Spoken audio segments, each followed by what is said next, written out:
SCG podcast, episode 9. This week we'll be talking about movies. Yes! And then... No, nothing else! Nothing else, pretty much. Anyway, we'll move on with the show. So, first is news, and this is movie news. Movie news. Alright, I'm hitting you up with the movie news this week. First bit of news. Mission Impossible 5 is going to get released. And it's going to get released Christmas 2015. Tom Cruise will return as Ethan Hunt in the 5th instalment of the action-adventure franchise on Christmas Day 2015. J.J. Abrams will produce the project with Cruise and Skydance Productions. Chief David Ellison. No one knows who he is, so who cares? The film will be released the week after Star Wars Episode 7, which is to be directed by Abrams as well. It is yet to be confirmed whether Jeremy Renner, Paula Patton and Simon Pegg will reprise their roles from Ghost Protocol. Did you see Ghost Protocol? No. Have you seen any of the Mission Impossible movies? Number 1, 2, and I think I saw number 3. 3 is probably the best, I'd say. 4 is good though. Ghost Protocol. I like number 1 purely because of the section where they're hovering down in like a tunnel. You mean where they're hovering on the rappel thing? Yeah, and they're going in this room and there's all like laser beam sensors everywhere, and he's a bit of sweat goes along his forehead and then it drops down and he scoops it just before it hits the ground, so alarm sensors. And you mean the scene which was then copied by about 100 other movies after it? Yeah, that's the one. Yeah, okay, thanks. Right. Mission Impossible Ghost Protocol, the 4th movie in the action series, grossed almost $700 million worldwide after opening on December 2011. I'm looking forward to that. Are you? No, really. Because you haven't seen the 4th one. I've not really seen the 4th one. I love Tom Cruise's Mission Impossible Ethan Hunt. He's really good. Now, this bit of news is close to my heart because we'll talk about this more in depth in a while, but Eddie Murphy is one of my favourite actors of all time. He is to reunite with Coming to America co-star Arsenio Hall, who is now like a talk show host in America, or he has been for a long time now. The comedic actor will appear as a guest on the Arsenio Hall show next week. The Arsenio Hall name is a bit of a tongue twister. Murphy has previously appeared on the show 6 times, but this will be his first visit to Hall's new CBS TV distribution produced series, another tongue twister. Hall said, "The questions I have been asked more times than any other since announcing I would be coming back to late night are, will Eddie Murphy be a guest? And when's Eddie stopping by? The answers are yes, and November the 19th. I can't wait to get one of my best friends back on the couch, and maybe I'll even sing a little reggae for us." Murphy is expected to chat about his upcoming album 9 and his collaboration with Snoop on the single Red Light. The song marks Murphy's first music output for 20 years. His last release, 1993's Love's Alright, which featured the single What's Up With You with Michael Jackson. I'm not sure I heard that. I have not heard of any songs that I didn't even know he was supposed to be a musician. There was a song released a couple of years ago, Party All the Time. I just want to party all the time, party all the time, Oh, yeah, party I've all heard the that. time. That's Eddie Murphy. Oh, right. Yeah, I never knew either until someone pointed it out to me. Oh. Thanks for the listening to my singing, by the way. I can't believe I just released that to the public. My awful singing. It was actually more of an impression, so we can kind of get away with that. I'm mildly attracted to you now due to... Well, considering we're the only ones in this house, I'm really worried now. So thanks for that. It's alright. Thank you for that. Have you ever seen Coming to America? I have. And they've got a mixtape of McDonald's. Yeah. McDowell's, isn't it? McDowell's, yeah. So I think it's a really good film, but Eddie Murphy's done some better films, like I think you... We'll talk about it more in the movie section. Oh. Don't waste all the movie stuff now. We'll have nothing to talk about in part 2. Last bit of movie news. The Patrick Swayze movie Ghost is set for a TV pilot. 1990 romantic fantasy movie Ghost is being redeveloped for a TV series. Paramount Television is working on the TV pilot adaptation, although no network is currently attached to the project. Variety reports that fringe producers Random Name and Random Name are on board. The original Ghost movie starred Patrick Swayze as a murdered man tracking the crimes of his killer from beyond the grave while watching over his girlfriend played by Demi Moore. Quick question, have you seen it? Yes or no? Yes. Did you like it? It was alright. It was okay. Yeah, I really enjoyed it. It is Paramount Television's second attempt at a TV show based on a classic movie after it co-produced a Beverly Hills Cop pilot earlier this year which failed to be picked up, but apparently, quick bit of movie news, Netflix might be picking that up. Alright. Or they're going to think about doing another movie, another Beverly Hills Cop movie, but we'll carry on. Ghost has also been adapted for the stage, opening on Broadway in April 2012 before going on a national tour after 4 months. Interesting, Ghost lovers of the film. I know there are quite a few people, and I think it's on every year around Christmas time, isn't it? It's one of those films that come on sort of every year. I know there's a song from the movie which is quite popular. Which song is that? I can't remember the lyrics, but I know that it's a quite a popular love song. Okay. I can't something wrong. I can't remember actually. Fair enough. Right, that is me with the movie news. Paul. All right. Well, gaming news. Gaming news. Final Fantasy X and X-2 HD. The release date has been delayed. Oh, what? Why? It's been delayed until March 21st in Europe, and that's been delayed from its original release date, which was supposed to be this year. Mm-hmm. Apparently, this information has been found from a new trailer that was announced, which shows the PS3 release date, but weirdly enough, it doesn't show a Vita release date. And it's meant to be coming out on PS3 and Vita. Ah. It's set for release on, as I say, PS3 and Vita on December 26th in Japan though, and it will support a cross-save functionality. Both PS3 games will be on one disc, whilst the Vita versions will be available individually. Now I don't know whether or not you will pay full price for those individual games, or whether you'll get them half price because you're paying for one game. Yeah. I think they should do it half price because it's not fair for those people who are getting it in just the one disc. Definitely. And that information comes from computerandvideogames.com. Okay. My second bit of gaming news also comes from computervideogames.com, and they've stated that Vita buyers will be offered a 3 months subscription of PlayStation Plus in Europe if you purchase a Vita between now and the end of the year. All you need to do is once you purchase the PlayStation Vita, you link your Vita to a Sony network account by the December 31st, and you'll be provided a PlayStation Plus access code, which you can then use to get that 3 month. If you already have a PlayStation Plus account and you've got it rolling on, you'll just be added an additional month. Right. And my third bit of news, great news in fact, League of Legends are changing the game mechanics for the new upcoming season. Great. Anyway. It's tech news. YouTube comments petition to Google approaches 200,000 signature goal. A Change.org petition against Google's overhaul of the YouTube comment system has almost reached its goal of 200,000 signatures. The website's parent company, Google, sparked a backlash when it introduced a new rule allowing only Google Plus account holders to leave comments in the uploaded clips. Did you have a problem with this? You don't know what I'm talking about, do you? Because you just didn't listen to that last bit of section because you were pissing about. It is true. Right, well apparently you have to have a Google Plus account only to make comments on YouTube now. Right. And people are very upset. Oh. So they've developed this petition to say go back to the old ways. I mean, I know a lot of people don't like change on these big sites anyway. I don't like the fact that they've linked the accounts all together. No. I think they should have kept it separate, but Google want you to use their networking portion of it rather than using Facebook or Twitter, which is the most popular. They want you to use Google Plus, and it's a crap service. It's awful. Navigation on Google Plus is terrible. I don't know what I'm doing. I've been on there so many times I don't know what anything is.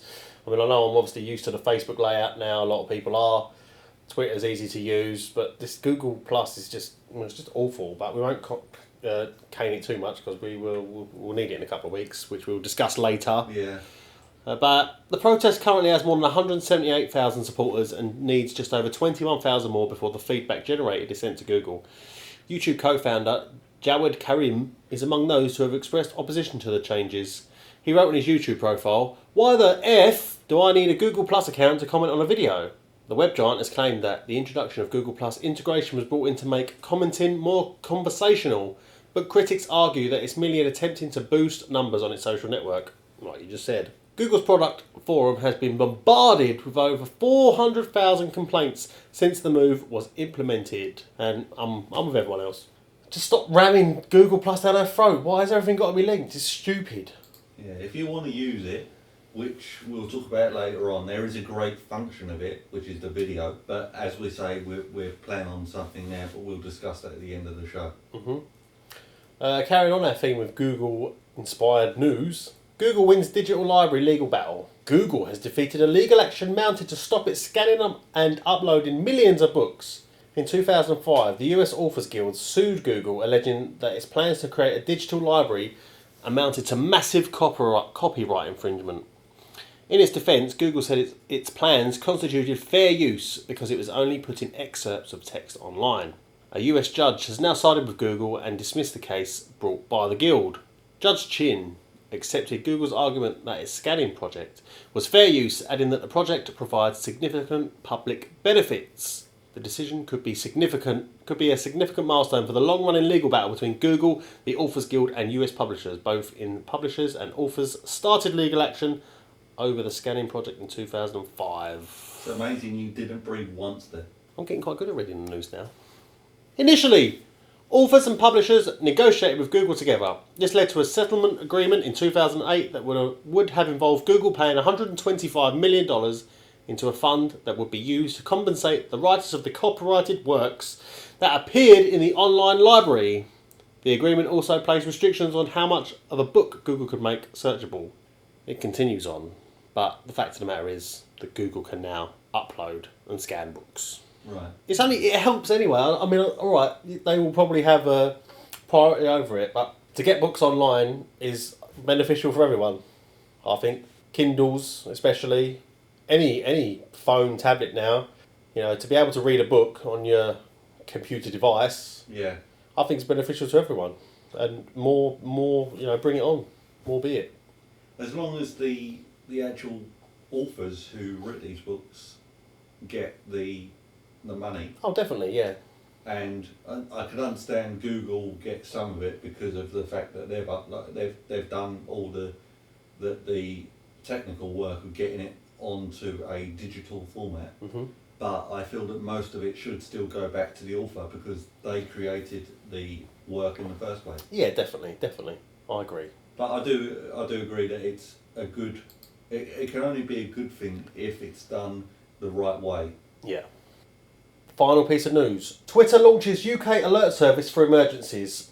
It's launching its emergency alert service to users in the UK. The system sends messages from organisations including police forces and the Environment Agency during emergencies to those who have signed up to the service. Users receive the alert as a text message and it also appears in their Twitter timeline with an orange bell. The service was developed after the Japanese tsunami in 2011 when Twitter was widely used to find information, and I actually went to Twitter first. I think generally any breaking news you go to Twitter first before the news networks because the news networks are slow to pick things up. We know from our users how important it is to be able to receive reliable information during these times, Twitter said when the service was launched in September in the US, Japan and South Korea. The Environment Agency said in a statement, "We will only use Twitter alerts to share urgent information about significant risk of life or the environment as a result of flooding or an environmental incident. People who wish to sign up for Twitter alerts will need to go to each organisation's Twitter feed and sign up for the messages. They will then receive text messages or push notifications when an alert is issued. More than 75% of Twitter users access the site from their mobile phone, according to the company," which is like, I do you? I don't really use Twitter for getting the news.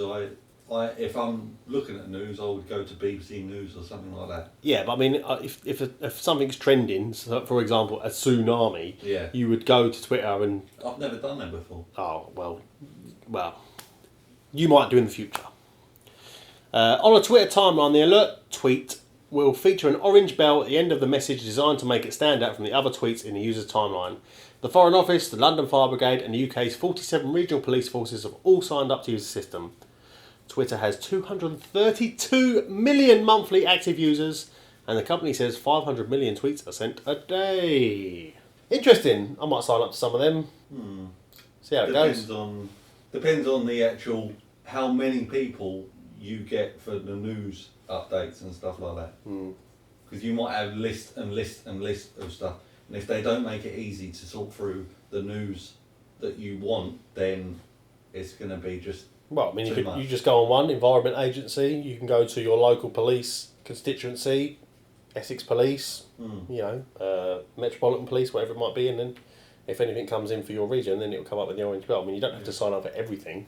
No. I think they need to, obviously, when they do this, they need to think ahead and try to make it as user friendly as possible. Okay, you probably can't get much user friendly than that, but okay. And that is the news. That is. We'll be back in part 2 when we'll be talking about our favourite movies, our worst movies that we hate. Movies in general. Movies in general, really. So we'll see you in a few seconds. Yeah, it won't be a few minutes, but yes. See ya.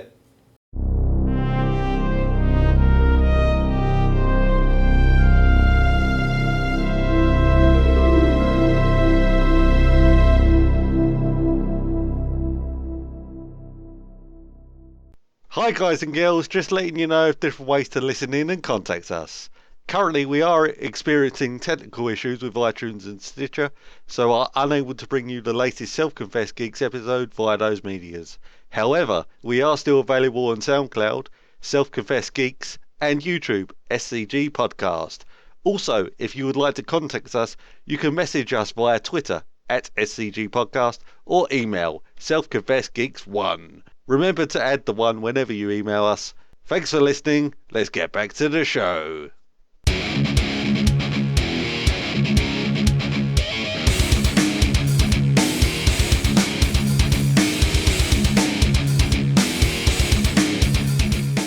Welcome to part 2, and this week we're going to be talking about movies and generally, what we like, what we don't like. So I'll start off. Go on then. My most favourite film, or one of my most favourite films, Back to the Future 2.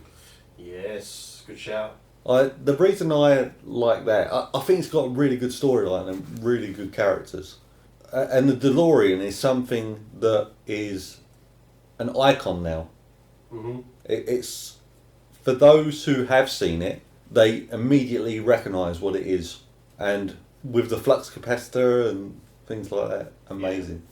There's actually an achievement on Forza 4, I believe, or 3, where you'd have to drive a DeLorean and hit 88 miles an hour. Really? Yeah. So that was good. But yeah, brilliant Back to the Future. It's just a shame about Michael J. Fox, really. Yeah. I'm sure I would have been more. I reckon so. I think it's mainly due to Michael J. Fox having... I forgot what kind of condition did he have? I can't remember. Parkinson's, I think it was. Yeah, it is Parkinson's, yeah.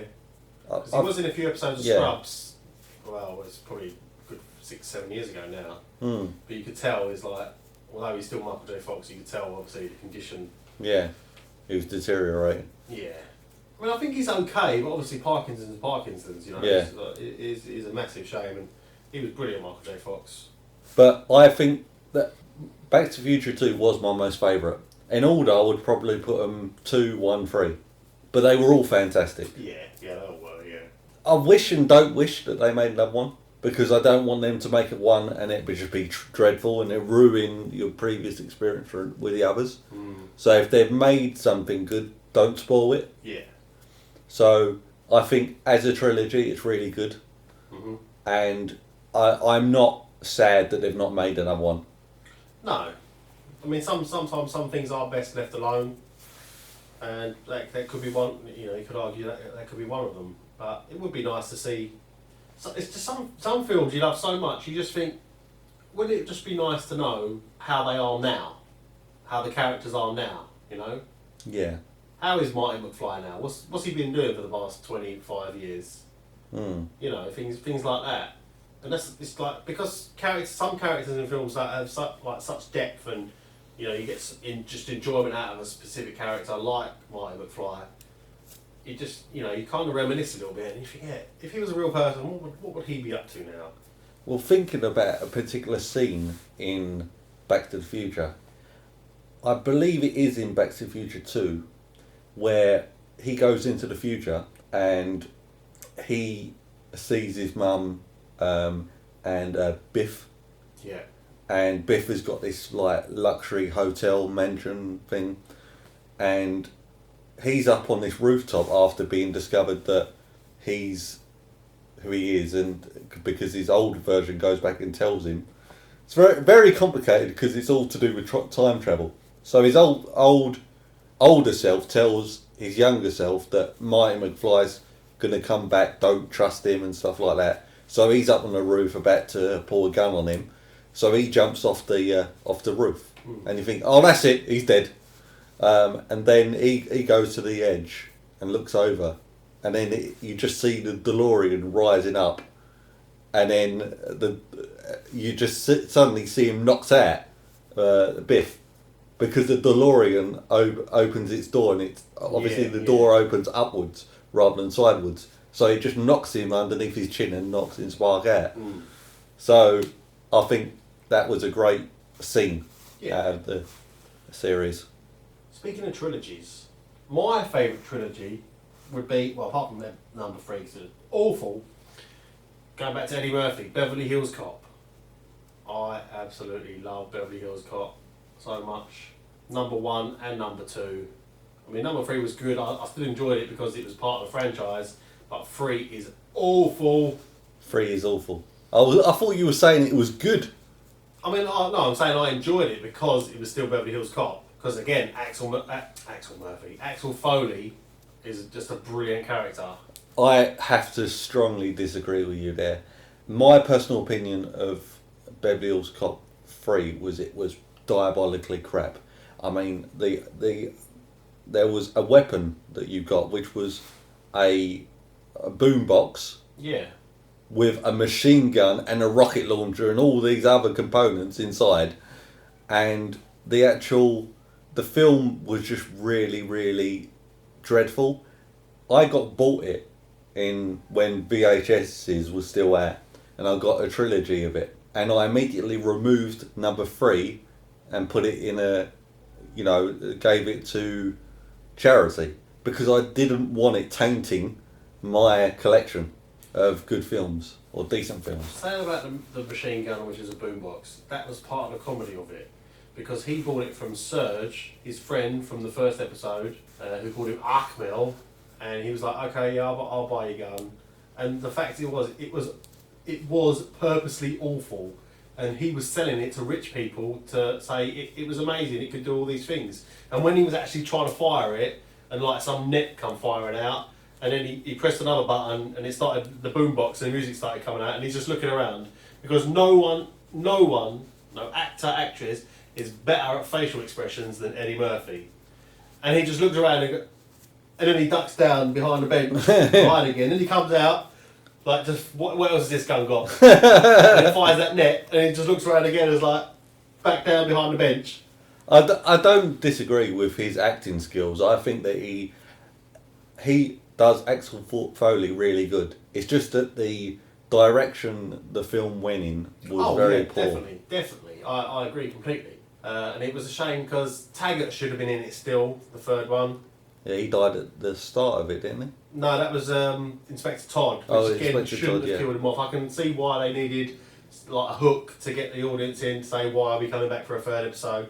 But to kill off Inspector T was wrong. Yeah, so because he was brilliant as well. Yeah, the charisma, is it charisma? Yeah. Between the two characters were brilliant. Yeah. So, but Beverly Hills Cop 2 was my most favourite. I think yours was 1, if I remember correctly. One's still my favourite. I mean, it's probably on equal par actually, because in 2 obviously they were more of a team. Instead of it, but number 1 was about Axel, but number 2 was Axel, Rosewood, and Taggart. Yeah.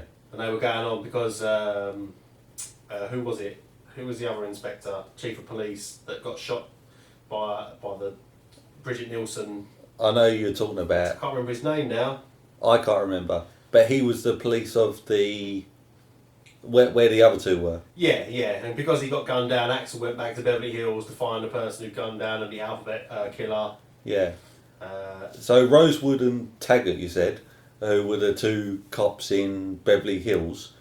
I liked the rapport that they had from the original film. Exactly. And I can remember a scene from that film, which is iconic for me for that particular film or the series as a whole, is he acquires a mansion, and then Taggart and Rosewood go inside. Yeah. And Taggart's the fat one, I think.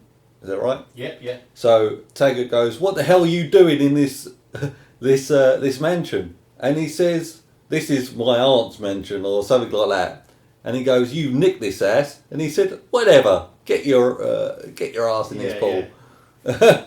And I thought, over. then he falls over and falls in the pool. Yeah. I thought that was a great scene. Yeah, I mean, my favourite scene from that was in the beginning of the second one when he just found out that chief of police guy, we can't remember his bloody name. I love the character as well, any actor. He went back out to get the credit cards, and he gave us his whole sort of spiel, and he was saying, "You a cop?" And he's like, "No, I'm not a cop," and everything. And he's like, "I used to be a Muslim man. I can smell pork." And he's sniffing around. He's looking at him all suspect. And he's like, this guy's, he wants to fight him. And then so they're rowing back and forth. And then Eddie Murphy goes, hey, like he's going to say something. And he just walks away. I was just like, oh man, it's Eddie Murphy at his best. But just the quick-witted, coming back at people with, just so intelligent and, oh man. There's another, I don't know if it's in number 1 or 2, but he goes into a restaurant. And he wants to speak to Victor Maitland or something Victor like that. Maitland. Yeah. And he is saying, like, he goes, he tries to be a homosexual basically. Yeah. And he goes, I want to tell Victor something. And he goes, like the bloke at the desk receptionist goes, I tell you what, I'll tell Victor the message. And he goes, all right then, we'll tell Victor that he's picked up this disease from me having it off with him. And he goes, oh, actually, I think it's best you tell him yourself. Yeah. And he goes, I think you're right. And then he goes over, and there's a right, like, as a punch up with the guards. The other one is when I like, he takes Rosewood's vitamins in a brown paper bag. Yeah. And he puts water over his face, and he pretends like explosive bullets. He's like, I'll take it from A to B. I've got nothing to do with C. He's like, oh, you actually better take him up to him. And then he's like, well, what's in it for me? What's in it for me? I've got 2 kids. What's in it for me? Then she gives him like $10, and then he holds him. He's like, oh, this is how they found. Yeah, but he gets her to give him $20, doesn't he? It, He doubles up. He's stroking the money. He's like, this is how they found my friend. All they found was $20 and a pair of Adidas. I was like, oh man, I can watch that film over and over again. I love it so much. That is really good. Another good film, Gladiator. Yeah, I did like Gladiator. Yeah. It's obviously not comedy. It's I'd class it as one of those epic movies. Not the crappy comedy one though. What I'm saying is films like. You've got Gladiator, you've got Troy. That's one I'd class as an epic movie. You've got Lord of the Rings, films like that, where they've got massive storylines, like really big lore. Yeah, they really take on a journey than films. I prefer Troy to Gladiator. Really? But only because I thought Gladiator was too long. Right. I mean, I did enjoy it, but I just thought it was too long. I loved Gladiator. I liked the end scene as well. Yeah. It really got me tearful. I'm not saying I'm a pansy or anything like that. No, I'm crying, Westy. No. Just that really got emotionally to me. And if it doesn't get emotionally to you, then I'm going to call you a heartless I shall not say the last word. I'll tell you what. Speaking of emotional films, what's your say 2-3 most emotional films, tearjerkers, let's say? I can't think of one at the moment. Because there's films I watch that are so sad I will never ever watch them again. One of them films is The Green Mile. Yes. Yeah, I have to agree with you there. Because Jesus Christ, I was crying so much at the end of that film. Yeah, I have to agree with you there. It was brilliant. Yeah. The other one is Marley and Me. Not seen that one. About a dog. It's got Owen Wilson in, Jennifer Aniston. And it's kind of like the journey of the dog, and I think it's Jennifer Aniston that didn't want a dog, and then like the dog becomes part of the family, and it's just like no hurting of animals, no sadness of animals. The other one actually, surprisingly, is it I Am Legend, where Will Smith's on his own after the yeah, it's like a post-apocalyptic world, isn't it? Yeah, and when he's walking around with a canine, and then the canine gets infected. I've not seen the film. Again, from what I've got told, it's a horror. Yeah, a little bit. I mean, it's not really a horror. I mean, if I can watch it, you can watch it. Right. But I'm really sort of squeamish all that stuff. But yeah, I mean, when well, I won't say too much, but something happens with a dog, and I'm like, no, never watching this film again. Too sad. Right. So it's probably dogs mainly, but yeah, no. Emotionally, The Green Mile, I would never ever watch again. Maybe when I'm old. But yeah. I can't think of any others. I mean, Green Mile is a brilliant shout. I'd have to agree with you. Much more sadder than Gladiator. 10 times more. Yeah. I would say. So, yeah. If you definitely don't get tearful over that one, then you're very heartless. Yeah, definitely. A tearjerker, that's all I can really think of. Let's flip it a little bit. Let's say the films that have made you happiest. Beverly Hills Cop. Back to the Future, I guess, would be another one. A feel-good movie. I have to say Dumb and Dumber. I think that's a really, really good, funny movie. Yeah. Rush Hour as well is another brilliant one. That is good, yeah. I loved the rapport between the two characters. Who I know Jackie Chan and Chris Tucker. Yeah. So the rapport between those two actors is fantastic. I thought Rush Hour 2 was good, but wasn't as good as Rush Hour 1. Yeah. And I think it got worse and worse during the... Yeah, it did go downhill a bit. Rush Hour was a bit stupid, but... I still think it's a good movie, but I think they got worse over time. Yeah. And I don't feel they should do another one, but I think they are planning on it. Are they really? I don't know, I think they did, but I'm not certain. Don't take me, don't... Bad Boys. Love that film. Bad Boys 2. Love that film as well. Yeah. Can't remember the two films like distinctively. I know one revolves around a woman whose mate gets killed, and then they have to protect the woman. Yeah. And then the other one is about narcotics. Yeah, and his sister's involved. I can't remember their names. Mike Lowry. Yeah. And the other one, I don't remember. So I think the one where they're protecting the woman is a better film, but I'm not. I think that was that was Bad Boys 1, wasn't it? Yeah, Bad Boys 1 was a bit. I wouldn't say darker. It probably was a bit darker than Bad Boys 2 as well. It was more. Bad Boys 2 felt more mainstream than say Bad Boys 1 felt a bit indie kind of. It had that kind of indie feel to it. I think. I like where Will Smith is. He's looking after his teammate's wife, whilst I forget who the other actor's name is. Martin Lawrence. Martin Lawrence is pretending to be Mike Lowry. Yeah. So he has to stay around Mike Lowry's house, whilst they're looking after this woman whose friend got killed. Yeah.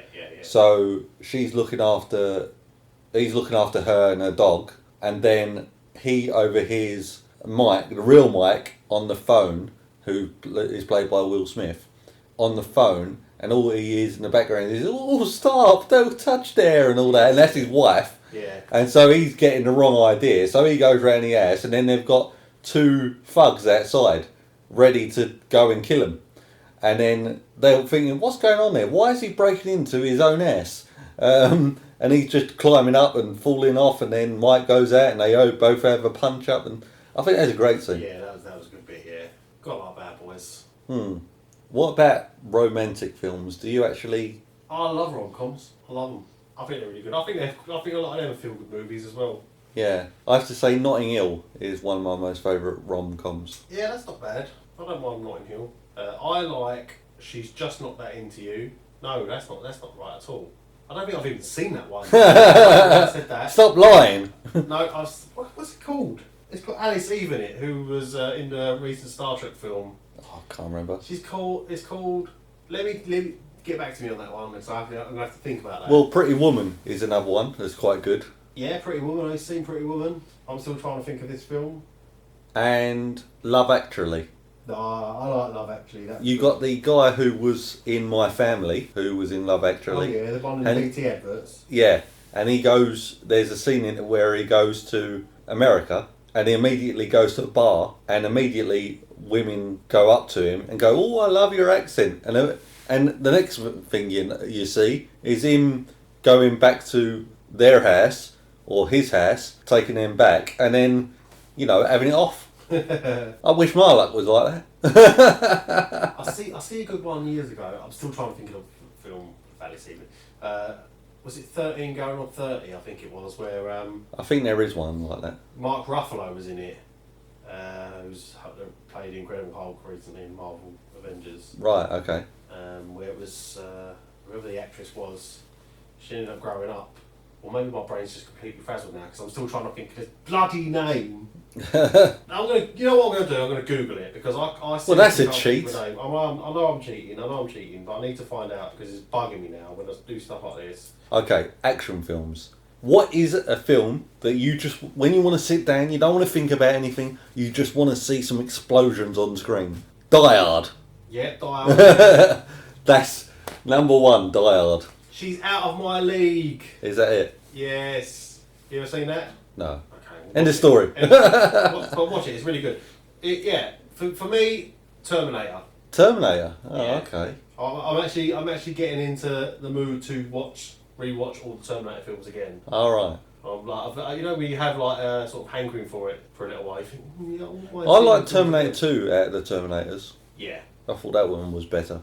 Terminator 2 was good, but other action films, Die Hard, yeah, is good. I just like anything with Arnold Schwarzenegger, I think. I like anything with Bruce Willis, generally. Yeah, Bruce Willis. I think Red was a really good one. I don't think I've seen Red. What's Red about? It's about... I can't even remember. I know that... Movies, No, I know that... I know that basically what happened was he's an old contract killer, I believe. Could be wrong about that.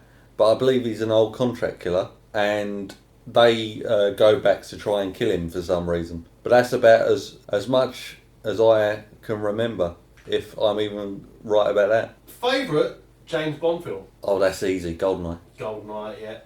Favourite James Bond? I would say it's a cross between Pierce Brosnan and... Who's the one who played the first one? Scottish Sean Connery. Yeah, Sean Connery. I'd say Pierce. Because I grew up there, like, Pierce Brosnan is my generation of James Bond. And obviously the game came out and coincided with it, which was just groundbreaking for Nintendo. Well, we're talking about movies now, but Pierce Brosnan in GoldenEye was the best. It's the only problem is that them James Bonds in that period after GoldenEye, they got a bit silly. I mean, the one with Terry Hatcher in, and who was the woman back in the day? She was in the Doritos advert. She had massive boobs. Right, okay. What was her name? I think she was married to Charlie Sheen for a while. Oh, I don't know. But she was in one of them. That was rubbish. I like these Daniel Craig ones. I'm just not into them. I like James Bond to be suave, smug, arrogant, and just a bit of a player. That's why I don't really like this Daniel Craig James Bond, because he's too businesslike. It's like, yeah, we've seen these types of characters before. It's like Ethan Hunt in Mission Impossible. He's okay. He's good, but he's too businesslike as well. There's not really much depth to him, even though he had issues in the third one where the sort of girl he met got infected with the whatever virus it was called, and he had to save her. Right. But just like it was just brilliant. I thought James Bond just come across as like this. I know who I am. I know what I can do. I'm good at what I can do. So here we are. I mean, and Sean Connery was probably the same like that as well. Those type of James Bonds, for me, are the best ones. Because they're British as well. There's just a sort of swagger to them.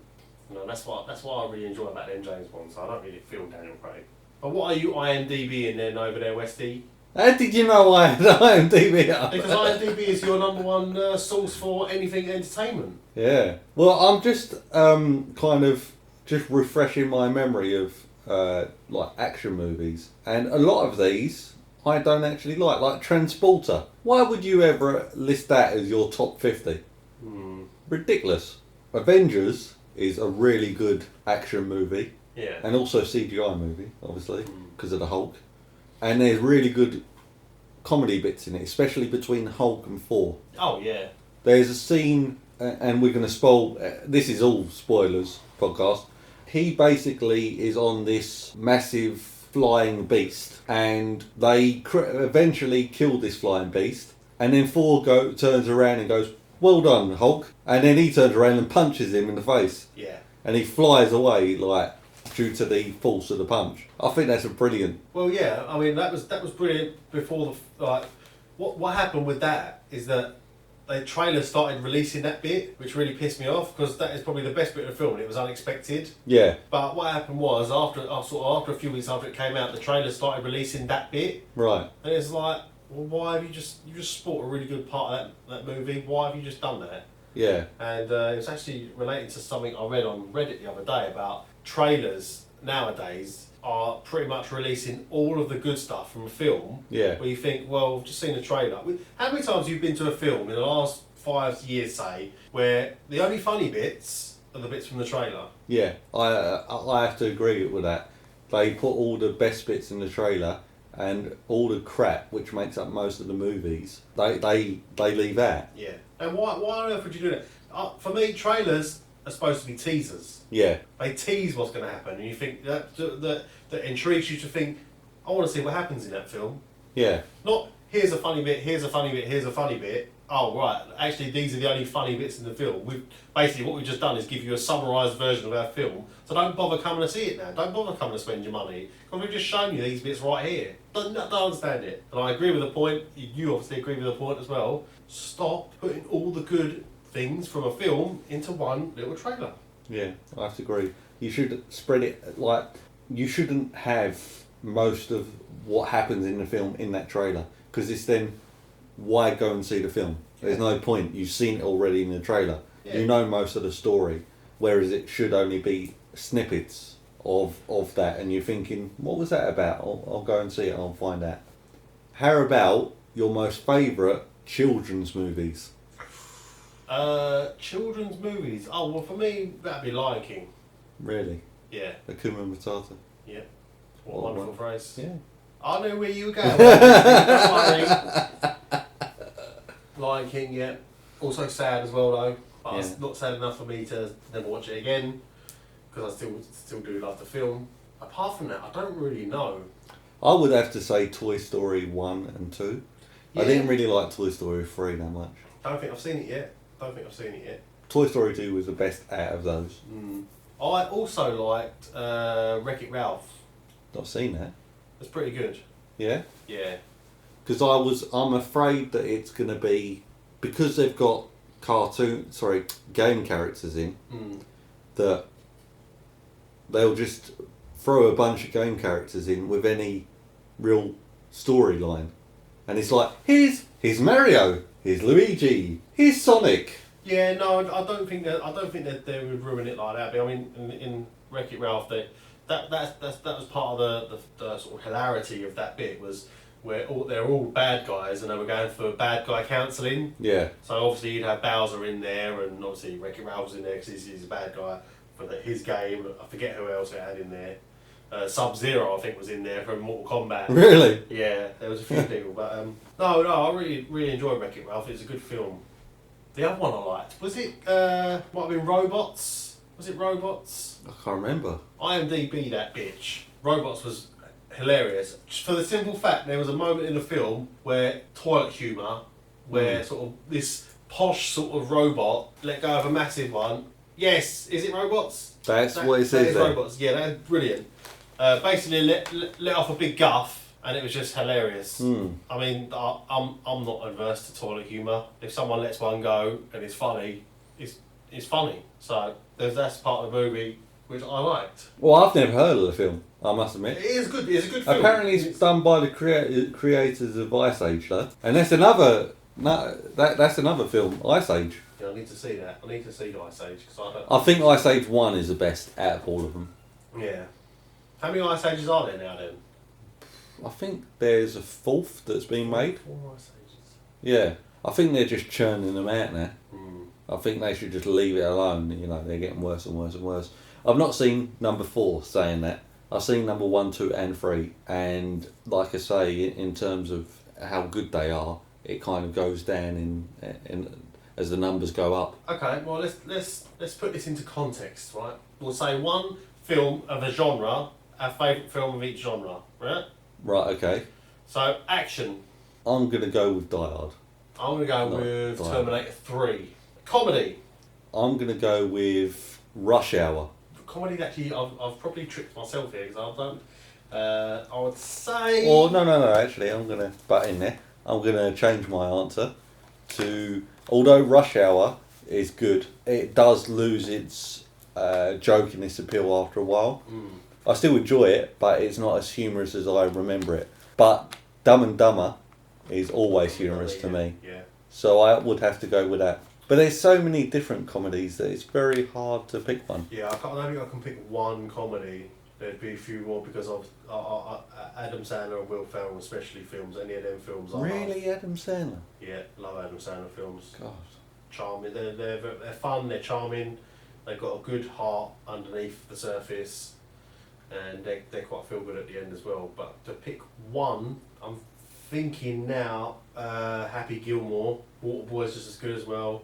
I mean, I love Step Brothers. Also love what was the racing car one with Will Ferrell in? I don't know. You don't like Will Ferrell either. What is wrong with you, man? You don't like Adam Sandler and Will Ferrell. You don't know what comedy is. Children's movie then for you. It's again something we've covered. Toy Story 2. Yeah. Okay. What other genres have we got? Sci-fi, fantasy. Sci-fi fantasy again. It's something I've covered again. It's one of my most favourite movies, and that is Back to the Future 2. Yeah. For me, it would be one of the Star Trek films. Easy choice. Sorry, watch much sci-fi fantasy stuff. But there's many films. I watched X-Men, Wolverine, the other day. It's actually quite boring. Really? It seemed like one big setup for a new Origins movie. Oh right, okay. And I mean, the best bit about it was the ending, which is another new feature that film seem to be bringing in, is that they leave you hanging on to the very end after the credits, just to see a little snippet of what's to come. Yeah. Which is good, but also when you have to sit through 10 minutes of credits just to see a 30-second thing, it's like, wow. I might as well wait till it comes out on YouTube or something. Yeah. But yeah, movies. We could talk about movies all day. I think we've covered movies quite well. We have. Anyway, we'll be coming back for part 3 in a couple of seconds' time. I say couple of seconds because it won't be minutes. Where we'll be talking about App of the Week, Deal of the Week, and to promote episode 10. Looking forward to it. We'll see you soon.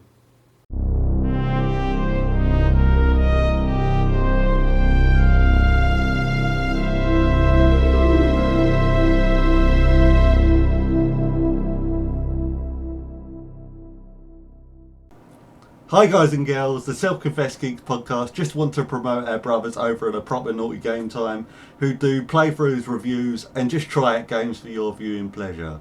To watch their videos, go to their YouTube channel Proper Naughty Gamers or contact them via Facebook, The Real PNGT, or Twitter at Proper Naughty GT. Thanks for listening, back to the show.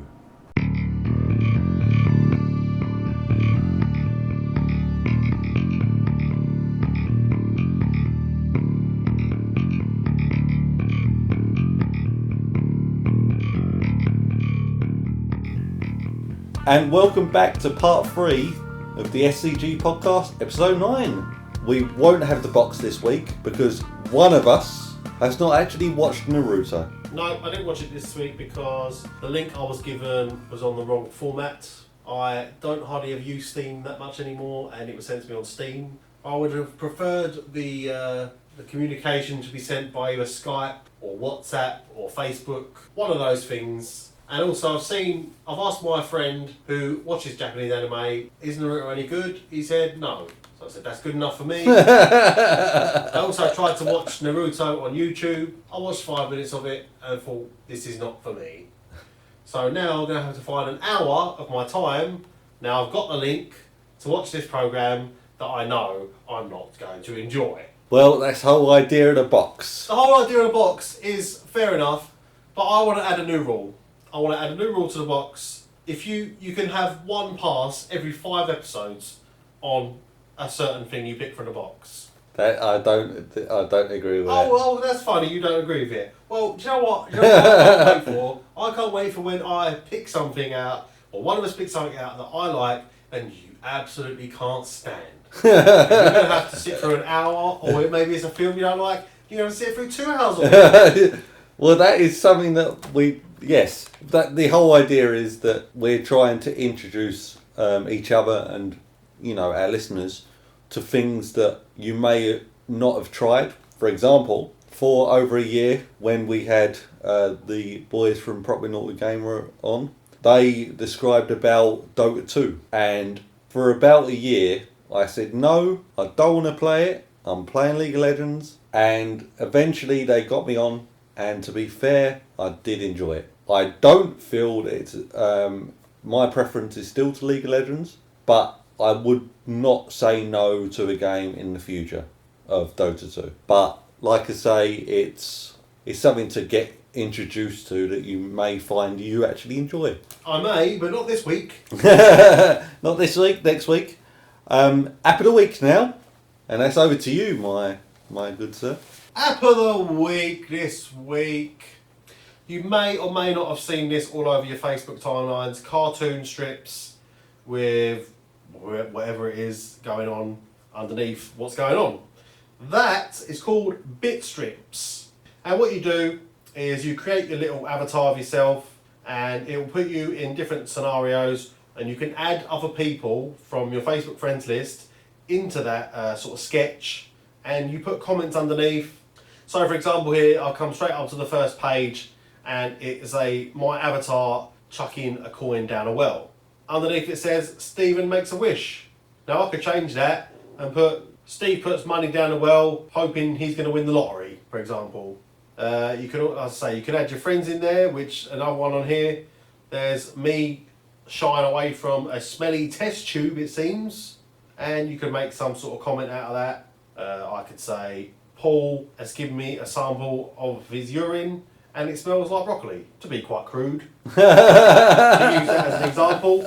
And then you post that to your Facebook timeline, and anyone on your friends list, or your friends' friends list, if you tag them in it, would see that and laugh, or think you're horrible, or things like that. I've seen quite a lot of that. Bit strips? Bit strips it's called. I've seen quite a lot of that over Facebook recently. Mm-hmm. Seems to be very popular at the moment. Yeah, it is very popular. I mean, if you're quite quick-witted and clever on it, you could use some of them to real comedy effect. I have yet to do that, but it's free. Android, I know it's out on iPhone as well. Give it a try. It's free. That is the app of the week.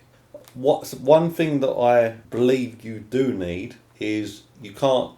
It does need to be linked to your Facebook account. So you need to enter in your account details and stuff like that. Yeah, you do, yeah. Yeah, so that's just something to bear in mind when using the application. Anyway, deal of the week this week, and I have found from our friends at Savvy Gamer who don't know us. If you go to the Savvy Gamer website, or I always follow Savvy Gamer on Twitter, which is at Savvy Gamer. They've got a link for a PlayStation 4 and the game Knack for £375. Now, usually the PS4 would be priced at £350 and a game would be £50. So you'd be spending £400 for that and the game. So this is £25 saving. if you want NAC, then that's a really good saving. What you would do is you go to the Savvy Gamer, you click the link, so they get, you know, they get some bunts as well for like letting you know about that. You apply the coupon, as they say, and it will take you to a website, which will not name them because I actually like Savvy Gamer, what they're doing, and the only way they continue with getting support and all that is if you go through them and purchase. Right. So it's on there on this website for 385 quid. All you need to do is create an account, a brand new account, which is simple to do. You just put in some details and then you can get that. Now, I know that the word of warning is that NAC, through various different gaming websites, have said that it's a pretty poor game. It's getting an average score of 5 out of 10 or 6 out of 10 at the most. So it's not a very, very good game. But if you still, you know, you don't care, you don't follow what reviewers say, you have your own mind, fair enough, you know. There are games out there that have below average review scores that I've played and I've really enjoyed. League of Legends. League of Legends. Well, I think that's got a fairly decent review score, actually. Yeah, probably on the one you've seen. But, you know, if you don't want to follow those and you want to make up your own mind and you want to play the game, then that's a really good bundle deal, I think.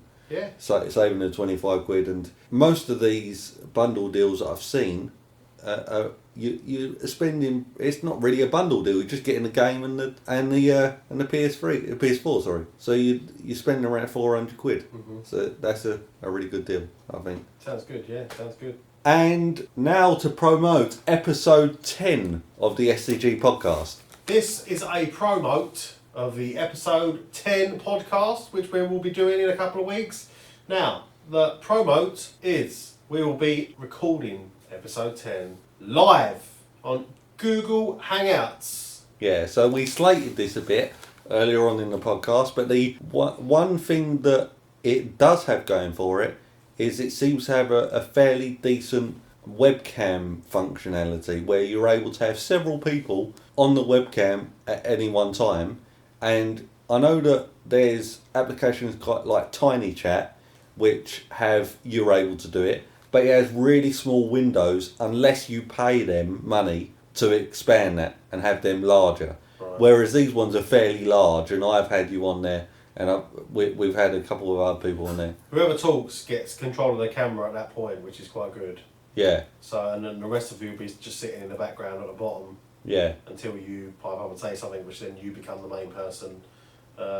Yes, this is Google Plus, Google Hangout. This will not be chat roulette.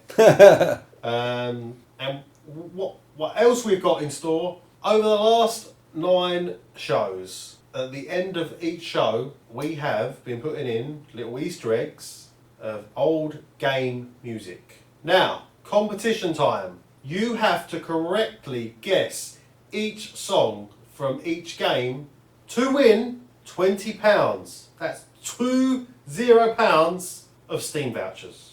So you can get yourself a nice decent game just in time for Christmas, or you can hold out and probably get 4 or 5 games on the Steam sale, which is probably pending within a month's time. Yeah. There'll be a Christmas Steam sale out. £20 Steam vouchers for guessing each one correctly. Now, we want to know what song the games are from.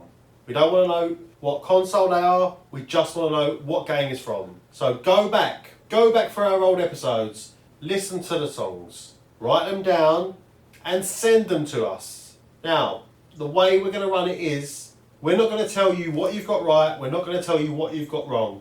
All we're going to tell you is once you've sent them in, is how many you have got correct. Okay? I understand, yeah. You understand that? I understand that. Hopefully everyone else understands that. That's how we're going to play it. And if, for whatever reason, and I hope you guys are not that bad, that none of our listeners get it right, that, you know, get all 10 right, that we will roll it on for the next podcast, and we will add £1 each from ourselves to the piggy bank. So every podcast, it would be going up via £2. Yep. So if you guys keep on not, you know, getting it wrong, and then eventually you guess it, you might have £40 of Steam vouchers up for grabs. Yeah, definitely. It's going to be fun. Yeah, we're getting quite a few people on, so there'll be probably about 6 of us on there. Yeah, it's going to be a busy show. It's going to be a busy show, and we'll be talking about. We'll try to talk about everyone and let everyone have their say. Yep. I'm looking forward to it. It's our first live podcast. For this one, we've messed up quite a lot because I've been presenting. So. Well, I'm pretty sure for episode 10 we're going to mess up a lot because we're going to be live, the pressure's going to be on us, and let's be honest, we are rank amateurs. Speak for yourself. So as long as you're okay with that, we'll be okay with it, and I guess... That's the end of the show. Thanks very much for listening to us, and we will see you very soon for episode 10. Bye-bye. Bye-bye.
This is the gag reel.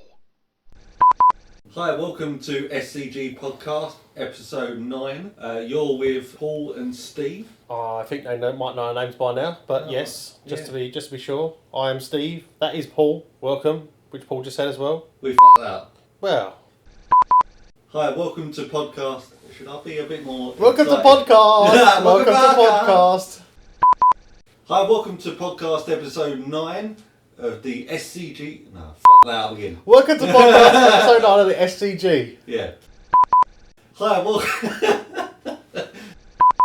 Hi, welcome to episode 9 of the SCG podcast. Today we're going to be covering movies, gaming and tech in our tech news. So tech news? Oh, f*** that again. Breathe and start again. Hi, and welcome to episode 9 of the SCG podcast. This week, in our main news section, Oh, Episode 9. And you still can't even get the intro right. Hi, hopefully we'll get past this soon.